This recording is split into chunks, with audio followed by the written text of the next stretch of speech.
Well, hi everyone, Dr. Suneel Dhand. A very happy new year to you. I wish you and yours all the best for 2025.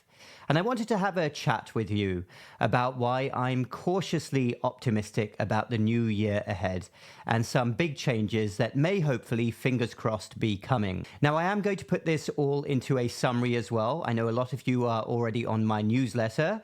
We have a lot of fun with my newsletter. Those of you who haven't subscribed yet, please subscribe down below to my free newsletter. And I'm going to go into the hospital shortly. I had a great time over Christmas and the festive period with family and friends, but now it is time to get back to work. It's that time of year.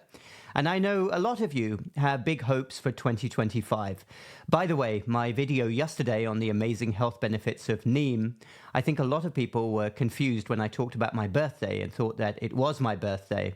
Well, it's not actually my birthday. My birthday is in the middle of summer. I was talking about my dear uncle who wishes me a happy birthday every single year, and a big shout out again to that particular uncle. So those of you who want to know more about when my birthday is, I'll make an announcement perhaps closer to the time so that you can send me a Mr. Fauci doll. I'm just kidding. Please don't do that. You'll probably immediately be blocked if you send me a Mr. Fauci doll, but it is in the middle of summer, my birthday.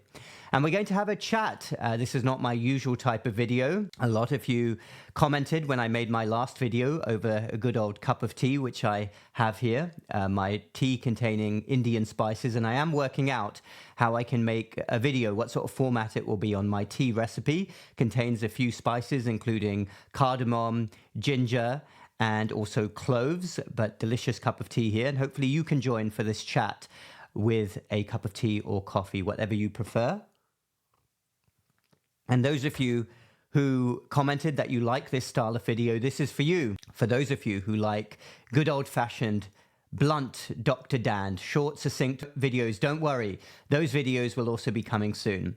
So let's get right to the point then, which is why I'm optimistic for the new year. And I've written some points here which I want to share with you. So the first point is this, that the new administration coming in the United States will give us a fresh perspective, new leadership. Now, this isn't about politics. Some people get extremely worked up when I even mention a hint of politics. This is not about politics. My goal, as those of you who follow me know very well, is to address the root causes of the health catastrophe we face. And I couldn't have imagined, let's just say the election had gone the other way. I couldn't have imagined even the possibility of a big shakeup. We would have all the same players, heaven forbid, people like Mr. Fauci, all of his buddies, all of that crew, who of course are completely in bed with the pharmaceutical industry. We would have had little hope for change. And I believe now with the incoming administration, RFK, who, as I've said before, I am a supporter of course, I don't agree with everything he says. You put two professionals in a room, you will never agree on absolutely everything. But I love the fact that he is so focused on the chronic health pandemic that we face, the diseases that are soaring, type 2 diabetes, heart disease, other inflammatory diseases, and sick children. He at least talks about them because the other side didn't talk about them at all, even though, in my opinion, this is the number one issue facing the United States. So regardless of your politics, if you agree with me that we need to focus on root causes, we need a complete shakeup, I think the new administration represents the best chance that we've seen in decades. Now, of course, politicians have a habit of letting people down. Politicians must be held to account, and I don't care what anybody's politics is or the side that they represent. I know what's important to me, and I'll always be fully honest in my assessment of any politician, but I don't think we should take anything for granted. We must keep close watch on our politicians and make sure that they follow through on their promises. So that is the first point that I would like to make, because we need a fresh perspective on our current health catastrophe, and also the fact that the system itself is completely broken, failing so many hundreds of millions of people every year in many different countries. But obviously I'm focusing on the United States. Okay, number two here, people are waking up.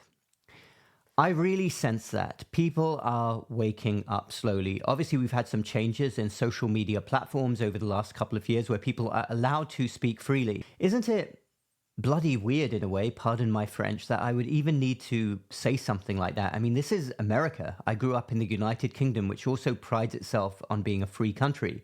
But isn't it strange that we would need a foreign born billionaire, of course, I'm talking about Elon Musk, to buy Twitter, now known as X?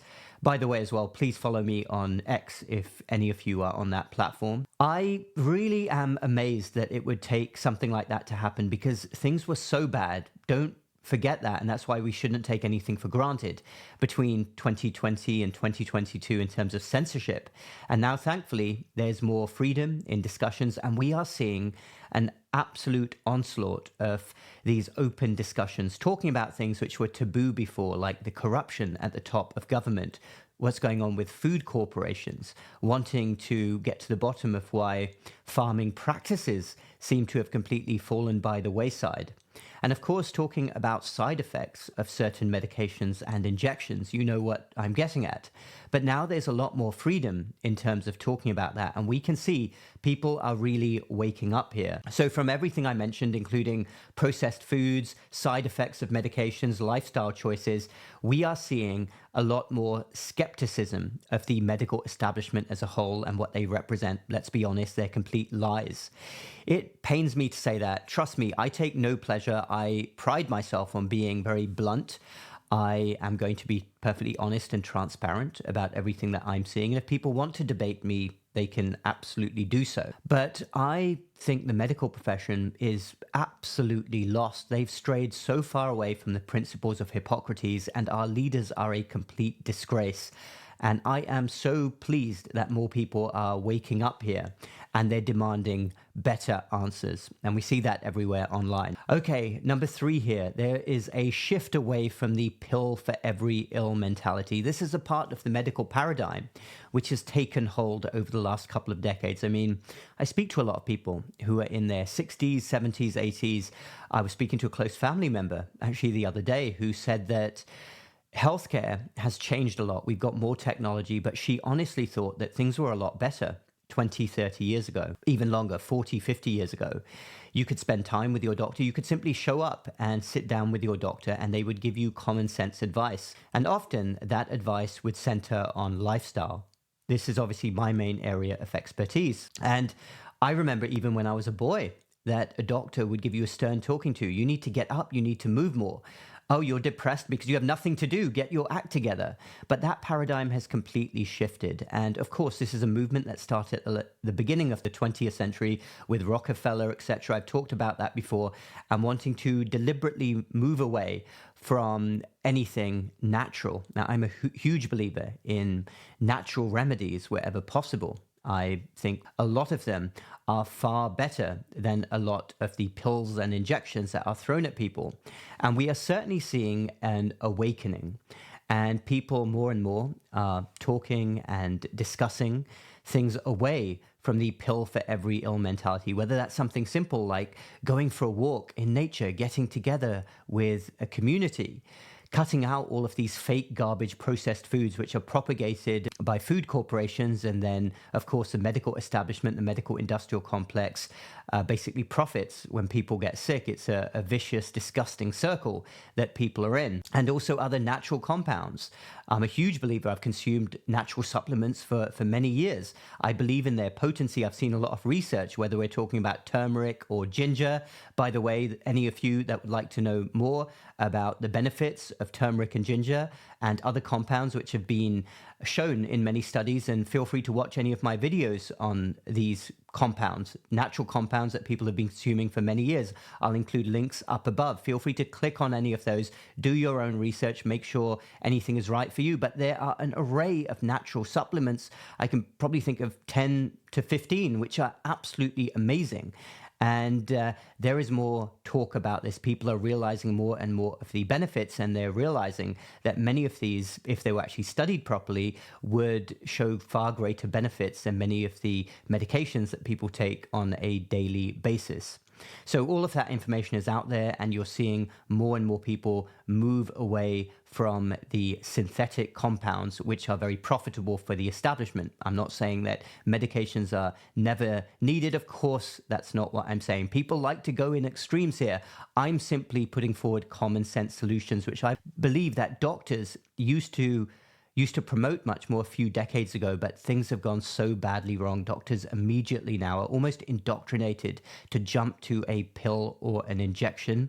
And in my view, this is a betrayal of the Hippocratic Oath, because a lot of what is wrong with people when it comes to ailments and what is wrong with society rests in simple lifestyle issues. And what people need much more is a lifestyle coach. They need a bit of motivation to start doing the right things and move back in a way to nature, because we live very artificial lives.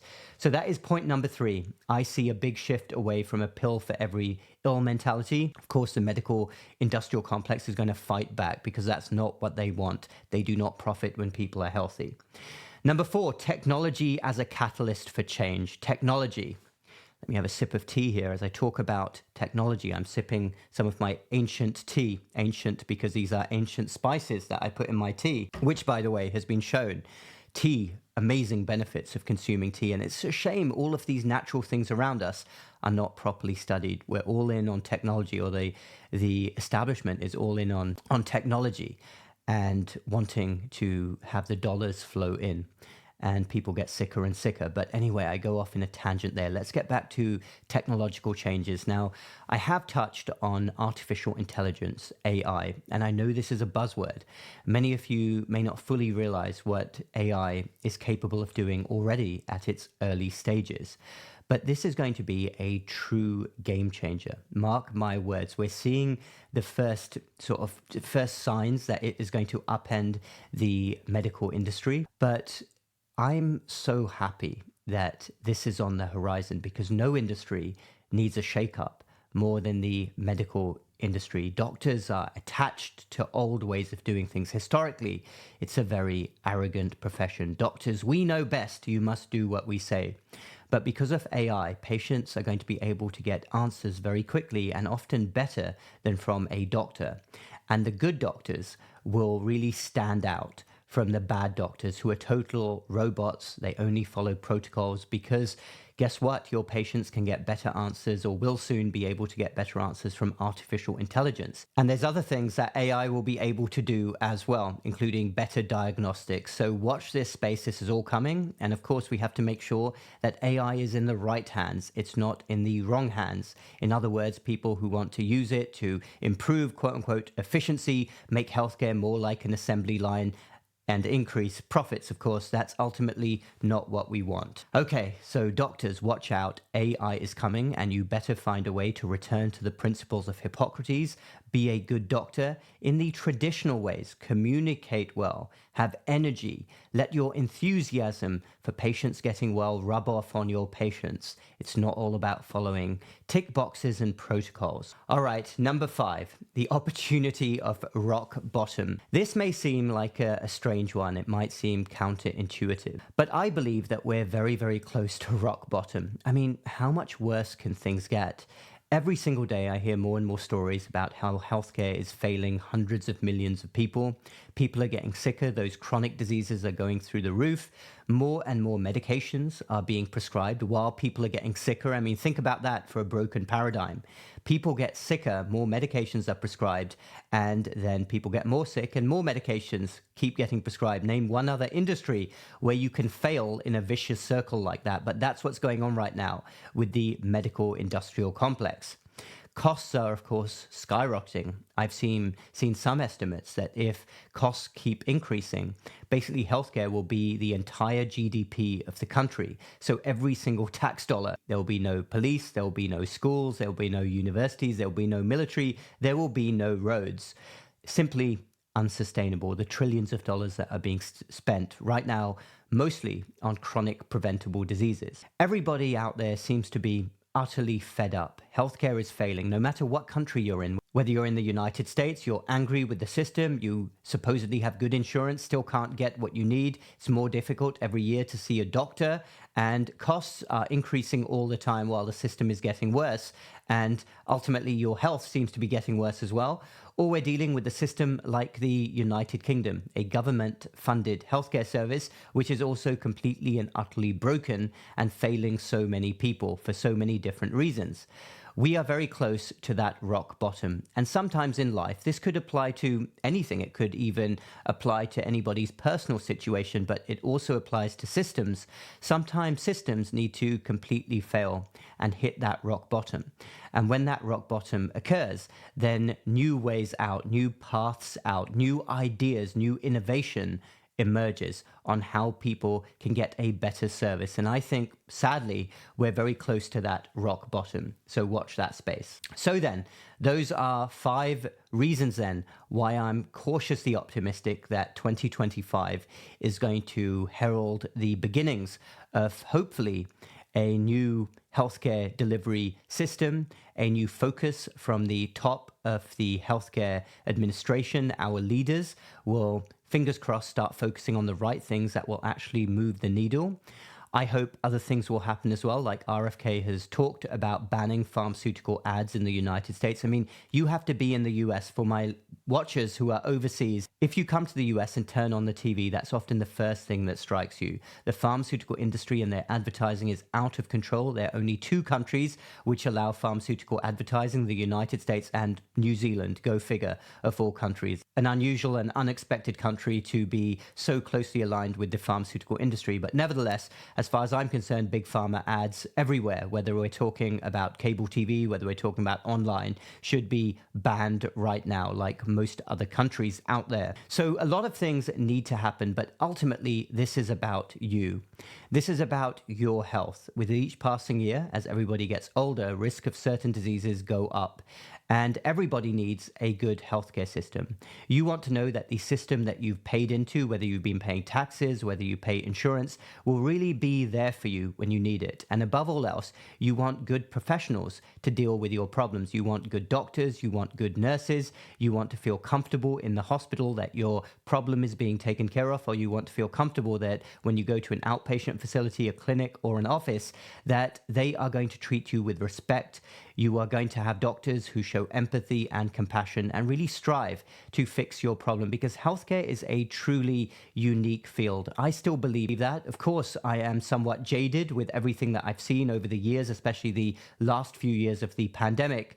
But that doctor-patient relationship is so very special. If it hits the right note, if you have a good doctor at your time of need, you will always remember it. And doctors out there, of course, doctors are in a horrible system as well. And many themselves, sadly, have almost given up on trying to improve the system, but that shouldn't happen. Every doctor out there should know that they're doing a very special and important job indeed. And ultimately, my message for you, this is my closing statement, is that the best thing that you can do is to take your health and well-being, you and your family's health and well-being, into your own hands. Strive to do all the right things so that you don't even need doctors. Focus on your lifestyle. It is the number one thing that will determine your health. Take great care. It's a good time to say this, being January the 1st. Cut out all of those bad foods that you know are doing you no good. Prioritize those real whole foods. Do things like make sure that you have adequate protein and antioxidant intake. Strive to move more. Get some muscle strengthening into your routine. Work on any stress in your life. And of course, prioritize sleep, because that is when your body replenishes itself. So many things to do, and you don't have to do them all at once. Small changes add up to massive health benefits over time. Stay healthy, stay informed, stay awake, and always remember that you are in charge of your health, and you are, in a way, your own best doctor. Thanks everyone for listening. Dr. Suneel Dhand, a very happy new year to you again. Check out the links in the description down below for my website and the other work I do. Hit the like button if you like this video, and the subscribe button for more similar videos in the future. We will speak again very soon.